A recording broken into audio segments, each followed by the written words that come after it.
आप लोग बहुत दिनों से आप एल्कोहल का और फिनॉल का केमिकल प्रॉपर्टीज पढ़ रहे थे। इस प्रॉपर्टीज में देखिए खास आज हम लोग पढ़ेंगे जो बेहतरीन टॉपिक होगी और एक ट्रिक के सहारे इसको हम बताने की कोशिश करेंगे। आप लोग के ध्यान से समझने की कोशिश कीजिएगा। कोल्बे स्किम्ड अभिक्रिया जो फाइनल क्लास 12 के लिए वेरी वेरी इंपोर्टेंट रिएक्शन है। आपको डायरेक्टली यहाँ से डिफिनेशन 2 लाइन का लिखने के लिए आता है। ऐसे तो रिएक्शन भी आते हैं, कन्वर्जन भी आते हैं, लेकिन यहाँ से कोल्बे स्किम्ड अभिक्रिया डायरेक्टली पूछता है रिमर टिमन अभिक्रिया, कोल्बे रिएक्शन अभिक्रिया। अभी हम लोग दोनों को पढ़ेंगे बारी बारी करके। इसमें डायरेक्टली डिफिनेशन पूछता है और ये रिएक्शन को बनाने के लिए पूछेंगे 2 नंबर के क्वेश्चन रहेंगे। तो सारे लोग ध्यान देंगे, मेरे साथ देखेंगे कि आखिर कोल्बे रिएक्शन है क्या, किसे कहेंगे कोल्बे रिएक्शन। सबसे पहले इसका डिफिनेशन पूछता है। डिफिनेशन आप 2 लाइन का है, जल्दी से लिख लीजिए, इसके बाद हम बताएंगे रिएक्शन। बोले रेडी, लिखिए कोल्बे रिएक्शन का अभिक्रिया। देखिए जब फिनॉल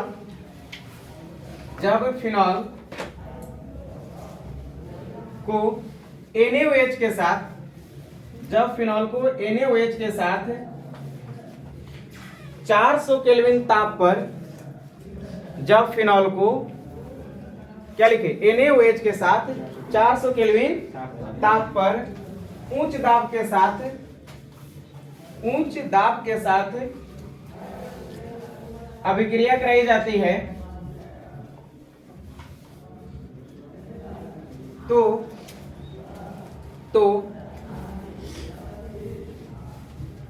सोडियम फिनेट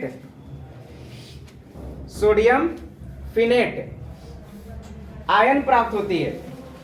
सोडियम फिनेट आयन प्राप्त होती है।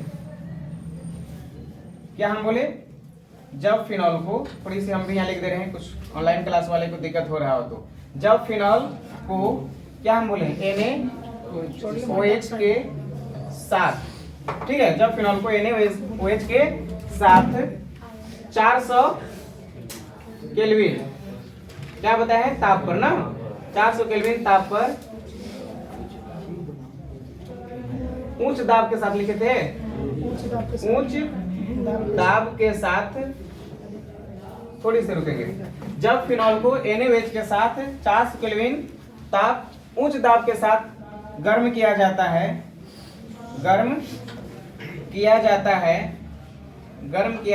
है तो आयनिक या डायरेक्ट लिख देंगे सोडियम फिनेट प्राप्त होती है।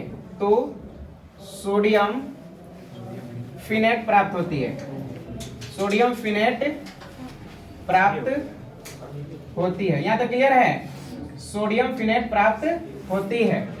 पुनः इसे कार्बन डाइऑक्साइड एवं H+ ion, very very important है ये रिएक्शन, ध्यान रखेंगे। H+ आयन के साथ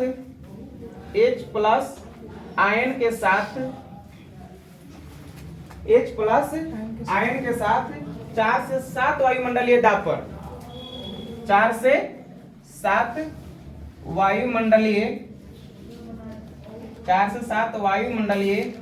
दाब पर गर्म किया जाता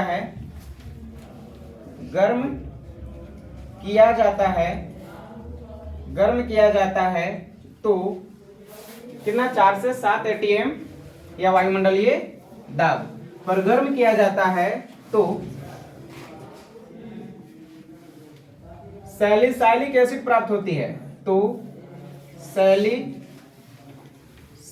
एसिड प्राप्त होती है, नाम सुने कभी, सैलिसाइलिक अम्ल प्राप्त होती है, सैलिसाइलिक अम्ल प्राप्त होती है, सैलिसाइलिक अम्ल प्राप्त होती है। इस अभिक्रिया को क्या बोलेंगे, इस अभिक्रिया को कोल्बे रिएक्शन कहते हैं। वेरी वेरी इंपोर्टेंट लाइन, इस अभिक्रिया को कोल्बे, ऐसे पूरा नाम भी इसका लिख सकते हैं, कोल्बे स्किमिड अभिक्रिया भी कहेंगे और तो डायरेक्ट कहेंगे कोल्बे अभिक्रिया कहते हैं। बहुत ही इंपोर्टेंट है, कोल्बे अभिक्रिया कहते हैं, कोल्बे अभिक्रिया कहते हैं। फाइनल एग्जाम के लिए बहुत ही इंपॉर्टेंट है, ध्यान से समझने की कोशिश कीजिएगा। आइए रिएक्शन को समझने की कोशिश करते हैं। फाइनली दोनों को समझिए। ये रिएक्शन सभी को याद होनी चाहिए। और एक छोटा सा हम इसको कोशिश करेंगे बताने का ट्रिक के सहारे ये कैसे याद हो जाए, ठीक है। देखिए मेरे साथ सबसे पहले क्या बताएं, जब फिनॉल को NaOH के साथ रिएक्शन कराया जाता है, हम यहाँ पर फिनॉल लेंगे। बेंजीन में अगर आपके पास OH लगा हो तो ये फिनॉल होते हैं। Clear to all? बताइए, बेंजीन में OH लगा है तो फिनॉल। अगर इन फिनॉल को NaOH के साथ रिएक्शन कराएं तो क्या होगा, सबसे पहले ध्यान से समझने की कोशिश कीजिएगा। जब NaOH के साथ कराएंगे तो OH और H, यहाँ से फाइनली OH और H जल बन जाएगा, यहाँ से जल बन करके बाहर निकल जाएगा। अब जब बेंजीन में आपका था बॉन्ड यहाँ पे पहले तो लगा हुआ है, इसी के सहारे ONA आपका यहाँ पर अटैच हो जाएंगे।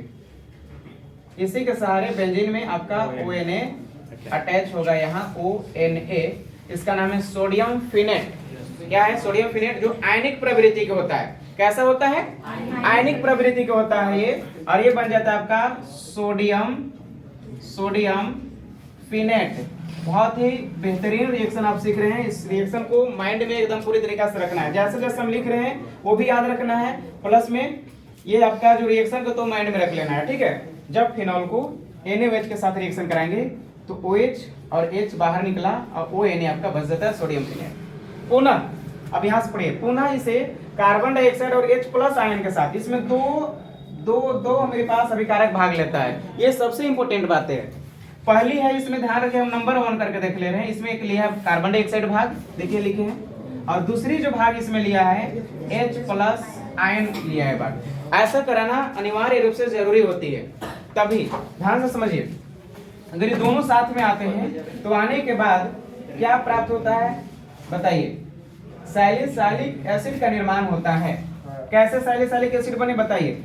हुआ क्या यहाँ पर, आपका पहले से यहाँ O था, यहाँ पर O है, O के साथ जो आपका H है, H प्लस यहाँ है और COO यहाँ,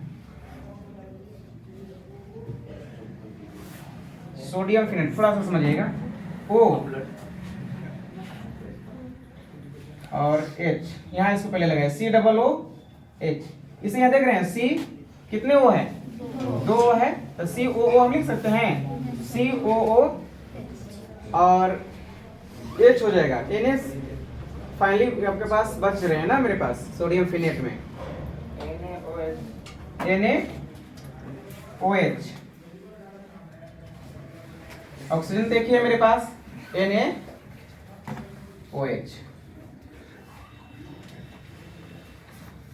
क्लियर नहीं हो पा रहा है? फिर से इसको रिवीजन करें, थोड़ा सा मेरे साथ देखिए। सारे बंधु लोग ध्यान से समझेंगे, बहुत ही बेहतरीन रिएक्शन है। ये एग्जाम में आएंगे, हूबहू ऐसे ही लिखना होगा।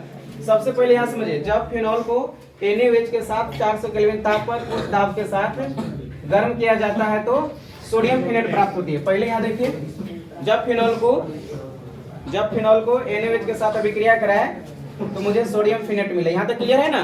जब इसे यहाँ पर 2 बात याद रखना है, एक बार कार्बन डाइऑक्साइड और H प्लस दोनों की उपस्थिति में रिएक्शन हो रही है। अगर H प्लस अगर करें तो H चला जाएगा O के साथ, तो यहाँ हो जाएगा OH। क्लियर है? अब आपका COO2 है, आपका देखेंगे यहाँ COO यहाँ 10 के 10 है, लेकिन आप जैसे ही जहां पर इसमें कहीं बॉन्ड लगाएं वहां से एक हाइड्रोजन रिलीज होंगे। आप यहाँ बॉन्ड लगाए तो हाइड्रोजन एक्चुअल में यहाँ से जो निकला वो हाइड्रोजन आपको आगे में दिखाई दे रहा होगा। वो हाइड्रोजन यहाँ से जो निकले उसको हम यहाँ लगा दिए, कि बन गया COOH। फाइनली यहाँ पर सोडियम धातु बच जाते हैं और यह सोडियम धातु अभिक्रिया से बाहर हो जाती है और ये आपका प्राप्त हो जाता है सैलिसाइलिक एसिड।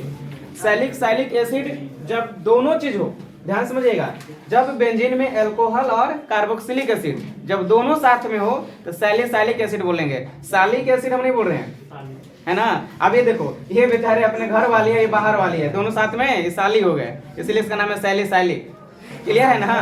तो सैलिसाइलिक में दो हैं, एक आप मैंने देखिए कार्बोक्सिलिक एसिड भी रहेगा और हाइड्रोक्सी भी रहेगा। जब दोनों रहेंगे साथ में तो सैलिसाइलिक एसिड है। एसिड भी है और OH भी है, साली नहीं, ठीक है? तो हो जाए सैलिसाइलिक एसिड। और इसे बोलेंगे दूसरी नाम, चाहे तो इसे हम बोल सकते हैं 2 हाइड्रोक्सी। अब बेंजीन में कार्बोक्सिलिक एसिड लगल है इसलिए benzoic acid, 2 hydroxy benzoic acid है। Clear to all? चलिए इसे आपको याद कर लेना है फाइनली, जैसे भी हो कंप्लीट रूप से इसे याद कर लेना है। ठीक है, थैंक यू वेरी मच।